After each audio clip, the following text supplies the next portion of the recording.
There are several weapons in this series that I keep finding myself coming back to. The Claymore is one of them. In order to make another video for this weapon, I decided to embark on this playthrough. Use the Claymore on Max New Game Plus, and with every boss health bar I encounter, I must employ a unique Ash of War. My aim is not only to show you the greatness of this greatsword, but its amazing versatility, and how with minor changes to your strategy, you can effectively take down all the bosses of the game, from the easiest to the most difficult. This is going to be a longer video than usual, so I hope you do enjoy the ride. For our first fight, I used Ground Slam on Margit. Why? Because this Ash of War lowers your hitbox, and you can duck under some attacks. I succeeded in doing this, so I am happy with this fight. Next, for Godric, I used Stormblade. I wanted to keep with the Storm theme for him, and this Ash is perfect for this fight, especially outside of Phase 2. He doesn't really have too many attacks to answer you with in that medium to long range, so you can cast Stormblade from a safe distance.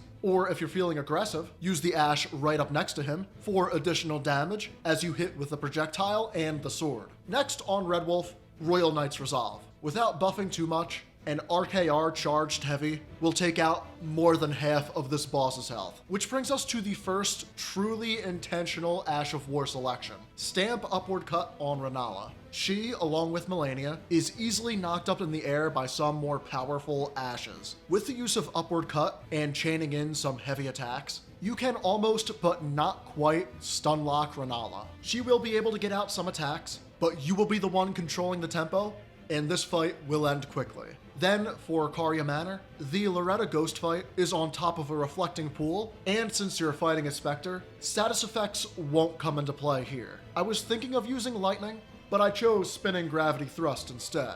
This was a freebie fight, so I wanted to use something stylish. Speaking of freebies, the Mad Pumpkinhead, I didn't have anywhere I was using Spinning Slash, so here it landed. Now for Radahn, I wanted to use something with a lot of poise-breaking power. I settled on Glint Blade Phalanx. Not only will that follow-up deal poise damage, but you can guarantee each sword of that Phalanx is gonna hit and keep that poise damage reducing and reducing. He has an immense amount of poise, and this is Max New Game Plus, so his poise damage taken is reduced, yet I still was able to land a critical before the DPS got to him.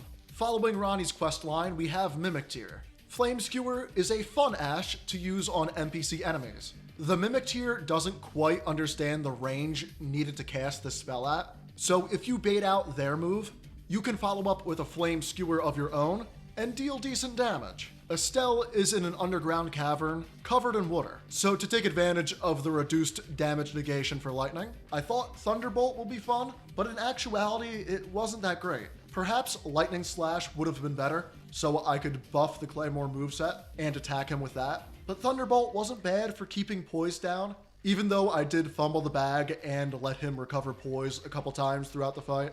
It was not the worst choice. Heading to Altus, on Draconic Tree Sentinel, I used Double Slash. There were a couple different Ashes I was debating on using. Chilling Mist was a good one, Blink Bolt would have been cool, and Karyan Sovereignty would have done great stun damage, but I fought this guy so many times, getting right up in his face and double slashing him to death was an enjoyable aggressive playstyle. I didn't have any place to use Stormcaller, so I used it on Goldfrey, probably the freest fight in the game. For Morgott, I had another very intentional pick. Vacuum Slice is a ranged Ash of War. While it doesn't have the greatest range in the game, it can reach farther than all of Morgott's melee attacks. So if you wait for him to do any Sword Slash or Hammer Blow, you need only back up a bit, cast Vacuum Slice, and with good weapon scaling, you'll deal quadruple digit damage every hit. On Nile, I used Bloody Slash.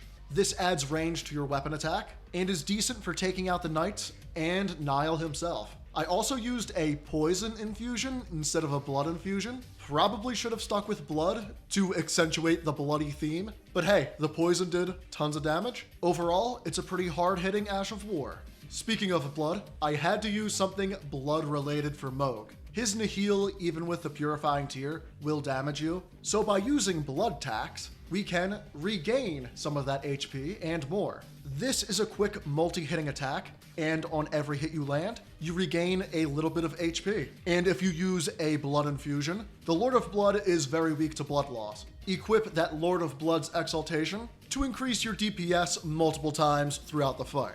Now in the DLC, we have 3 bosses to beat. I've used Sacred Blade on Mesmer before, and I will maintain here that it is still one of the best Ashes of War to use on him. Holy is effective in this fight, and it gives you a ranged option. I did prefer using the moveset over the Ash Wave attack, but since it leaves a buff on your Claymore, why not just cast Sacred Blade out into Oblivion and use your now more powerful R1s and R2s for the fight. Romina folded against Flaming Strike. Like Sacred Blade, Flaming Strike will buff your weapon, this time with fire if you use the heavy follow-up for the Ash of War. And I was getting like 4,000 points of damage per Ash of War cast. Certainly one of the easiest Romina fights I've ever had. I was glad I didn't need to deal with the bad frame rates for too long, as this encounter and the PS5 do not gel well. I know I used it before recently, but Poisonous Mist is so good against Promise Consort Radahn. I would prefer to use it on the Anspur Rapier,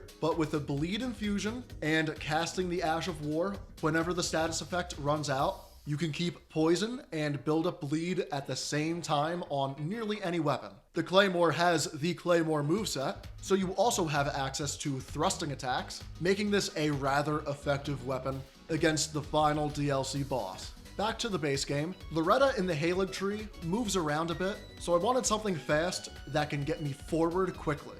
That is Impaling Thrust. When she jumps back, you can easily move forward a bit, cast the Ash, and hit her horse in the head. You'll likely see multiple poise breaks this fight, so when she's stunned, hit her with yet another Impaling Thrust. This is one of the 2 fights I was looking forward to the most. Malenia cannot handle Giant Hunt. Much like Renala with Stamp Upward Cut, you can stunlock her for certain parts of the fight. Hit her with the Giant Hunt, then follow up with that Claymore thrusting R2 attack. If you get that rhythm right, you'll be poise breaking Malenia more than you ever have before. To close out the game, I used Seppuku for the Fire Giant fight.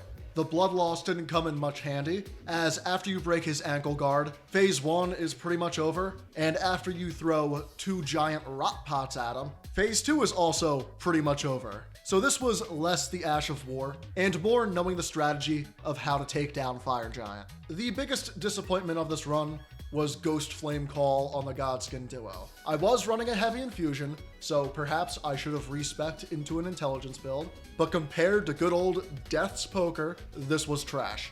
Yeah, don't even bother with Ghost Flame Call. Just use the real deal of Ghost Flame Ignition when you're craving an easy Godskin duo defeat. For Malekith, I had to use Piercing Fang. This is the longer windup, better range, more angular control version of Impaling Thrust. Malekith bounces around a lot more than Loretta, so I wanted an Ash I can aim anywhere at the start and adjust accordingly to what was happening on the battlefield. This doesn't always happen, but with solid aggression and this Ash of War making it super easy to hit Malekith, I was able to poise break him and finish out this fight in style. If you've been watching the channel for a very long time, you know how much I hate Gideon.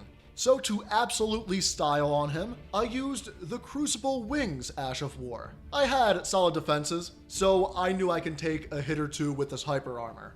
A Rot Pot, a Backstab, and a couple casts is all it took to take down Gideon. For the penultimate fight of the game, when I think of strength on a greatsword, I think of Lion's Claw. I had to use Lion's Claw for the Godfrey and Horalu fight.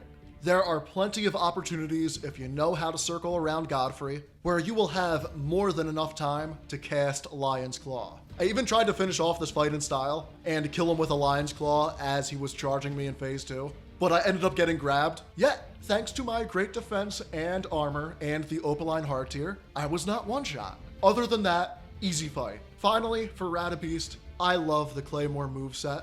And what better way to focus on a weapon moveset than covering it with massive gravitationally powered rocks? Cragblade gives you more physical damage and more poise damage for its duration. So with a collection of light attacks, charged R2s, and the occasional jump attack, I sent Radagon back into the ground and likewise trampled upon Elden Beast. The moveset is part of the reason why I love the Claymore so much, therefore I had to highlight it in the final fight. So there you have it. If some of these examples cannot persuade you into trying out the Claymore for at least some of your fights, I don't know what will. The Claymore is a great weapon, and if I had the time, I would use it in every single Souls-like. Speaking of using a weapon in every single Souls-like, there is another common weapon that I think I like even more than the Claymore. That is the Zweihander. So for next week, and for several weeks spread throughout the summer, I will be trying out the Zweihander not only in Elden Ring or in Dark Souls, but in every game where there is a weapon called the Zweihander. I'm talking about from going to Code Vein, to Dark Souls 2, to Killing Floor 2, to even Black Ops 4. I've never really done a proper series on the channel like this, so this will be a bit of an experiment. Expect next week at Friday at 5 p.m. Eastern Time, where there is always a new Souls-like or build video uploaded to the JerseySide channel, to see the first episode of Try the Zwei.